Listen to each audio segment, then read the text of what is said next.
মহিলাদেরকে কষ্ট দিলে, তাদেরকে আঘাত করলে কি ঘটে? হযরত আলী রাদিয়াল্লাহু তাআলা আনহুর কাছে এক ব্যক্তি আসলেন এবং তার দুই হাত রেখে একত্রিত করে বলতে লাগলেন, ইয়া আলী, আমার বিবি আমার ঘরের ঠিকঠাক মতো দেখাশোনা করে না, সে আমার কোনো কাপড় পরিষ্কার করে দেয় না এবং সে ঘরের জিনিসপত্র ঠিকঠাক মতো গুছিয়ে রাখে না। তাহলে কি তার সাথে আমি রাগ করব না? তাকে কিছু মারপিট করা উচিত না? এতটুকু বলার সঙ্গে সঙ্গে হযরত আলী রাদিয়াল্লাহু তাআলা আনহু বললেন, কে বলেছে তোমার বিবির উপর তোমার ঘরের কাজ করা ওয়াজিব রয়েছে?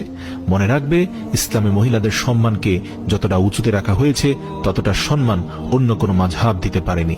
আমি আল্লাহ রাসূলের কাছ থেকে শুনেছি, মহিলাদের সবচেয়ে বড় দায়িত্ব হলো সে যেন তার সন্তানকে ভালোভাবে মানুষ করে এবং সে তার সন্তানের দেখাশোনা করে। কিন্তু যদি তার সন্তানের দেখাশোনা করার জন্য তার স্বামীর কাছে সাহায্য চেয়ে নেয়, তাহলে সেটিও চাইতে পারে। আর এখানে তুমি তাকে ঘরের কাজ করার জন্য বলছো।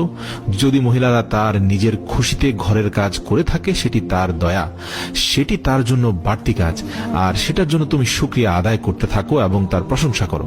আমি আল্লাহ রাসূলের মুখ থেকে শুনেছি, যে সময় মহিলারা নিজের ঘরের কাজ করে থাকে, সে সময় আল্লাহ রাব্বুল আলামিন ফেরেশতাদেরকে পৃথিবীর মাটিতে নামিয়ে দেন আর বলেন, যতক্ষণ পর্যন্ত এই মহিলা তার স্বামীর ঘরের কাজ করতে থাকবে, ততক্ষণ পর্যন্ত তুমি তার জন্য ইবাদত করতে থাকো, আমি এই সকল ইবাদত তার আমলনামায় যুক্ত করে দেব। সুবহানাল্লাহ।